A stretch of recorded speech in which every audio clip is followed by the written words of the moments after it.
Hello friends, welcome back to మా చిత్ర photography YouTube channel. అందరికీ స్వాగతం, సుస్వాగతం. ఫ్రెండ్స్, ఈరోజు నేను టచ్ కంట్రోల్కి సంబంధించిన ఒక ఇంపార్టెంట్ విషయం మీకు తెలియజేయబోతున్నాను అనమాట. మనం యూజ్ చేసే కెమెరాలో జనరల్గా మనం ఫోటో తీయడానికి ఇక్కడ షటర్ బటన్ ఉంటుంది. షటర్ బటన్ క్లిక్ చేసినప్పుడు ఆబ్జెక్ట్ మీద ఫోకస్ అవ్వడం, then when I click on it photo తీయడం జరిగింది. ఓకే, కెమెరా నౌ ఇక్కడ స్క్రీన్ మీద నేను టచ్ చేస్తే ఫోకస్ అవుతుంది. సో ఇది మనకు తెలిసిన విషయమే. కానీ టచ్ చేసినప్పుడు ఫోకస్ చేయడంతో పాటు ఆటోమేటిక్గా నాకు ఫోటో తీయాలంటే ఎలా అన్నది నేను తెలియజేయబోతున్నాను అనమాట. ఆ సెట్టింగ్స్ ఎలా చేయాలి, అది యాక్టివేట్ డీయాక్టివేట్ ఎలా చేయాలన్నదే నేను ఈ వీడియోలో చెప్పబోతున్నా. సో ఎలా అంటే, you go to menu. By the way, ఇది వచ్చి canon 5D Mark IV settings అన్నట్టు.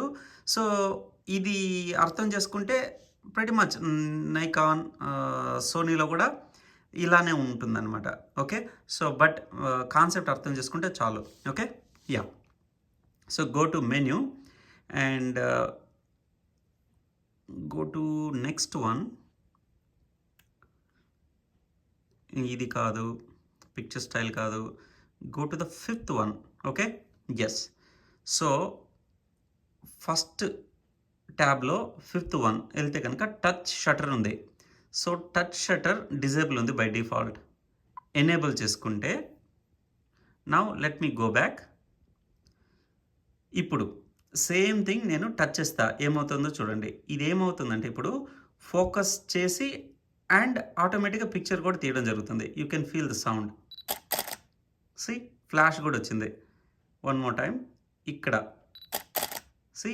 ఫోకస్డ్ అండ్ షటర్ రిలీజ్ అవ్వడం జరిగింది అన్నట్టు, ఫోటో తీయడం జరిగింది. ఓకే, ఇక్కడ ఇంకొక ఇంపార్టెంట్ విషయం చెప్తా. గో టు మెన్యూ, సెట్టింగ్స్లోకి వెళ్తే ఐ థింక్ సెట్టింగ్స్లో సెకండ్ ట్యాబ్లో టచ్ కంట్రోల్ ఉంది. రిమెంబర్, ఇది వేరు అది వేరు. ఇక్కడ ఏంటంటే టచ్ కంట్రోల్ డిజేబుల్ చేస్తే కనుక ఓవరాల్గా ఈ స్క్రీన్ టచ్ డిజేబుల్ అయిపోతుంది అనమాట. It's not about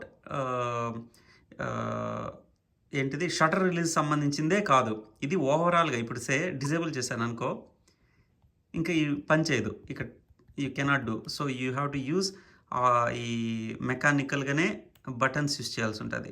so I go back and say standard. ఓకేనా? రిమెంబర్, ఇది వర్సెస్ 5th పోర్షన్లో ఈ టచ్ షటర్ అన్నది వేరు, టచ్ కంట్రోల్ అనడం వేరు అనమాట. ఓకే, టచ్ కంట్రోల్ అన్నది డిజేబుల్ చేస్తే మొత్తం డిజేబుల్ అయిపోతుంది. అఫ్ కోర్స్ ఇది డిజేబుల్ చేస్తే ఇక్కడ టచ్ చేసినా మీకు ఫోకస్ షటర్ రిలీజ్ అవ్వడం జరగదు. Okay, yup.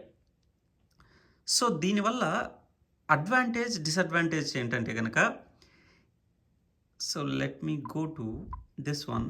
ఎనేబులే ఉంది. ఓకే, సో ఇది కొన్ని సందర్భాల్లో మనకి ఎప్పుడైతే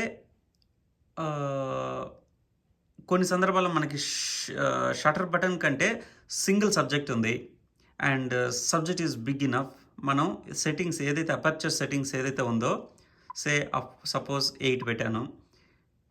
8 పెడితే నాకు గుడ్ ఇనఫ్ అనుకుంటున్నా. 8 ఆ డిస్టెన్స్, సబ్జెక్ట్కి కెమెరాకు ఉన్న డిస్టెన్స్ బట్టి 8 ఉండి ఎక్కడ ఫోకస్ ఉన్నా సబ్జెక్ట్ సంబంధించి ఎక్కడ ఫోకస్ ఉన్నా సబ్జెక్ట్ అంతా ఫోకస్లో ఉంటుంది అన్న కంక్లూషన్కి వచ్చాక నేను క్లిక్ చేస్తే చాలన్నమాట.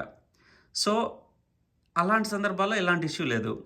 అదే కనుక దీనివల్ల సేమ్ ఫీచర్ వల్ల డ్రాబ్యాక్ ఏంటో తెలుసా? సపోజ్ నేను టచ్ చేసి రీకంపోజ్ చేయాలనుకుంటున్నా. ఇప్పుడు ఒకసారి ఫోకస్ చేసి then I want to recompose. Okay, అలాంటప్పుడు నేను ఇలా టచ్ చేయగానే వెంటనే క్లిక్ అయిపోతుంటే చాలా ఇరిటేటింగ్ ఉంటుందన్నమాట. సో నేనేం చెప్తానంటే, by default it is my preference. So నేను డిజేబుల్ పెట్టుకుంటా టచ్ షటర్ అన్నది ఎప్పుడు. కొన్ని సందర్భాల్లో యూస్ అవుతుంది. బట్ మెజారిటీ ఆఫ్ సందర్భాల్లో ఇప్పుడు నేను ఇలా క్లిక్ చేసుకున్నాక అది ఫోకస్ అయింది. Now I can recompose. ఇప్పుడు క్లిక్ చేస్తే ఫోకస్ ఈ సబ్జెక్ట్ మీద ఉంటుందన్నమాట. ఓకే, సో అదొక big advantage over not using touch shutter. Okay, అలానే అడ్వాంటేజ్ కూడా ఉంది కొన్ని సందర్భాల్లో. Okay, that's it friends. Hope you learned something. Yeah, please click that like button and don't forget to subscribe to our channel and share with your friends and support our channel. Okay na? Sare mari next episode lo kalusta. Bye.